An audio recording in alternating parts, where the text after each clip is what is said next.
Welcome to History Explained, where we illuminate the past to better understand our present. I'm your guide for this weekly dose of 7 days under 7 minutes. Today is Sunday, June 15, 2025.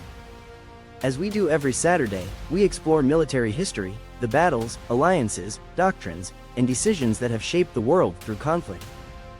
This week, from June 9th to June 15th, we witnessed memorials that honored past sacrifices and policy moves that pointed toward the evolving face of warfare.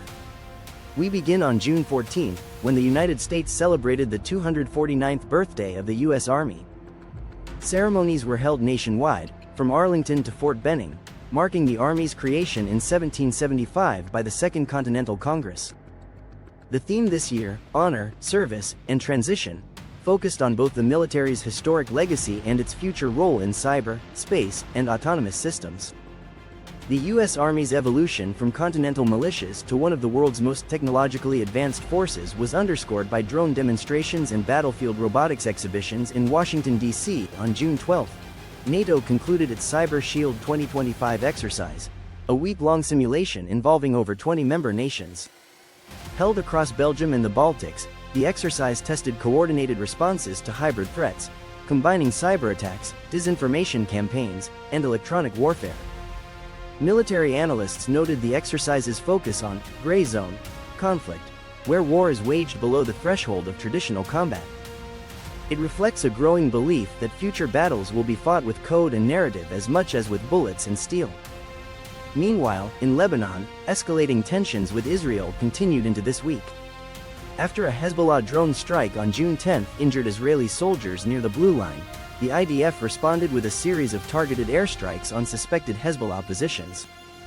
Both sides issued statements condemning escalation, but observers remain concerned about the potential for broader conflict. With Gaza still recovering and northern Israel increasingly under alert, regional instability now stretches from the coast to the mountains of southern Lebanon. In Sudan, satellite imagery released on June 13 revealed the destruction of several towns in the Darfur region amid fighting between the Sudanese armed forces and the Rapid Support Forces. Military experts and human rights groups say the conflict, often overlooked, now qualifies as one of the deadliest active wars in the world.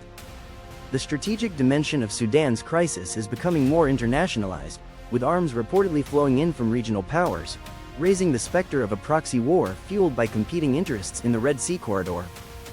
June 9 saw a significant anniversary in European military history, the 25th anniversary of NATO's peacekeeping deployment to Kosovo, which followed the 1999 withdrawal of Serbian forces. In Pristina, speeches by NATO officials and Kosovar leaders acknowledged the mission's complex legacy, bringing peace, yes, but also raising questions about sovereignty and intervention. This year's events were especially poignant as NATO's KFOR presence continues amid renewed Serbian-Kosovar tensions. Veterans, analysts, and citizens alike reflected on what peacekeeping means in an age of asymmetric and non-state threats. In Ukraine, the government confirmed a successful use of domestically developed long-range drones on June 11, targeting Russian logistics hubs in occupied Crimea. The strike, reportedly coordinated with satellite reconnaissance from Western partners, demonstrated Ukraine's growing ability to integrate high-tech warfare with precision targeting. Analysts noted this as part of a broader pattern in the war, one where innovation and adaptability may now matter more than sheer firepower. In the Pacific, Australia and Japan held joint amphibious drills from June 12 to 14 along Australia's northern coast. The exercises, codenamed Southern Wave, simulated joint responses to island incursions and sea lane disruptions, reflecting mounting concerns over Chinese expansion in the South China Sea and Taiwan Strait. Both governments described the training as defensive and de-escalatory, but the message to Beijing was unmistakable: regional democracies are preparing for all contingencies.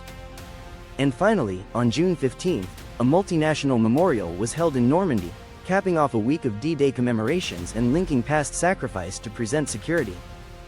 With surviving World War II veterans growing fewer by the year, the event carried a quiet urgency. Among the dignitaries present was U.S. President Joe Biden, who used the moment to emphasize the enduring relevance of alliances in a turbulent world. We honor the past by defending the peace they died to build. From hybrid war games and remote strikes to border tensions and battlefield robotics, this week in military affairs showed us how strategy evolves, memory endures, and the nature of conflict keeps changing. But one thing remains constant. Military history isn't just about the past, it's a mirror for the present and a map for the future. Thank you for joining us for this week's edition of Military History. If you found this episode insightful, subscribe and share it with someone who tracks the pulse of global security through the lens of the past. Up next, our Sunday episode, where we explore innovations and inventions that continue to shape civilization. Until then, I'm your guide for History Explained, where understanding yesterday is the key to navigating tomorrow.